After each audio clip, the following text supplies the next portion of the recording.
Good people of YouTube, I'm the Watch Idiot, and Seiko released a new watch, the SRPL13, and it's being called the new Samurai, but is it really a new Samurai? I was curious, so I got one of these for the channel to see what's what, and in short, no, it's not a Samurai, and that's totally fine because this watch is still awesome because it's different without going crazy, which is going to be a recurring theme here, as you'll see. And also this watch might mark the return of Seiko value. So in this video, I'm gonna get into the dimensions and what it's like on the wrist, and also all the details about the watch, like the case, the dial, the awesome bracelet, and I'll also talk about why this isn't a Samurai now that I've owned this watch for a while. So yeah, let's just get into it.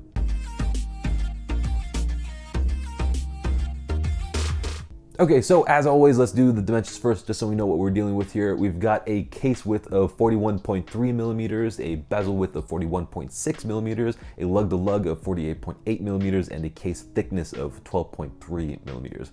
All good stuff here. But on the wrist, it definitely wears a bit smaller than those numbers would suggest, more like a big 40 millimeter watch or a small wearing 41 millimeter watch. And also the lug-to-lug feels much less than the 48.8 millimeters because it's 48.8 millimeters to the absolute tips of the pointed ends. And in reality, you're really not going to be seeing those tips, so it really ends up wearing visually like a 46 millimeter watch.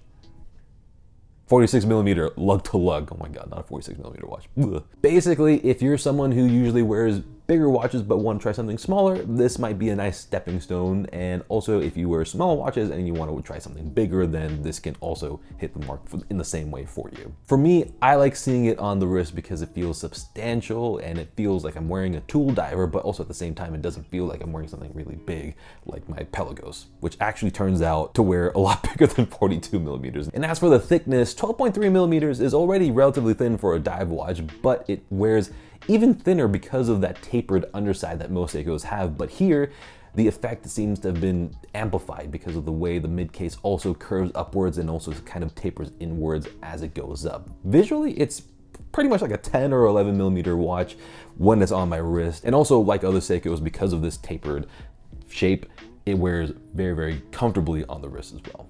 And obviously we had to talk about the case here first because that's where the story is. And I gotta say, I really love this new case and I think it looks great and also it wears really nicely. Looking at the case, you can see so many different angles and facets. It stays interesting because the different facets light up in different lights, and the case sides are technically simpler because it's just one curved surface, but the way they curve downwards with those angles off the top is very, very pleasing to me. And I should add that everything that you can see on this watch when it's on the wrist is brushed, which goes well with the modern angular tool watch aesthetic. And going on with that aesthetic, it's interesting enough to be different from your other watches, but also at the same time, it's not crazy looking, you know, to the point that it becomes just too much and it ends up becoming a sort of occasional watch that you wear every once in a while, which is the definition of occasional. And now onto the bezel. I like the typeface because, like the case, it's different and good looking, but not too bold, and the markings are all debossed into the matte insert. However, I have no clue what it's made of because it doesn't look like aluminum, obviously, and it doesn't look like ceramic either.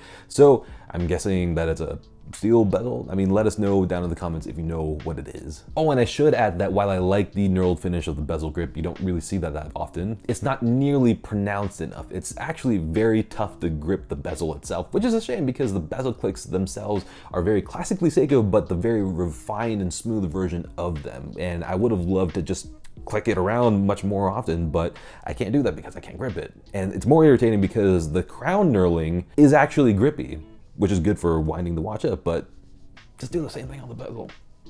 Come on. And maybe this is a me thing, but it bothers me quite a lot that the lug holes are set deep into the lugs, which means that the lugs tower over and sometimes beyond the strap. And it's just so off-putting to see on the wrist straps that don't flow well, which is a shame, but it does work a lot better with thicker straps like my favorite FKM strap. So that's a relief because it does look very good on it. So as much as I love the case, is this really a Samurai successor? I'm not so sure. I think that this is Samurai adjacent-ish, I guess. And the reason why the Shogurai name exists is because this is like a love child of the Shogun and the Samurai, which makes for an awesome watch, to be clear. But if you like and want the Samurai, but just want a smaller version of it like me, then this watch won't quite do the trick because it's lost a lot of the design cues that makes a Samurai a Samurai. So I've had this Islander version of the Samurai for a while, and this has obviously got a different dial and a different bezel, but it's got the same case, so all my points remain. The big flat surfaces of the case sides are gone, and the cool recessed polished surface and the big flat lugs are also gone, and the dial and the front of the case no longer has that big flat surface which you can see from the sides, and it just seems like everything is just resting on top of it. Now we have versions of that kind of, but not really. Oh, and then also the hands and indices are different as well. To be honest, if there was no mention of Samurai by anyone, I never would have connected this watch to the Samurai. And given how unique the Samurai is, I'm not surprised, because if you want something like the Samurai, you have to get the Samurai. That's it. But I really don't care that it's not like the Samurai, because it's still an awesome watch. And actually, I think that this is one of the best value watches that you can currently get from Seiko. It's a big step up from Seiko 5s, and it's getting close to the level of the SPBs while still remaining at that $500-ish mark. So I'm all for it.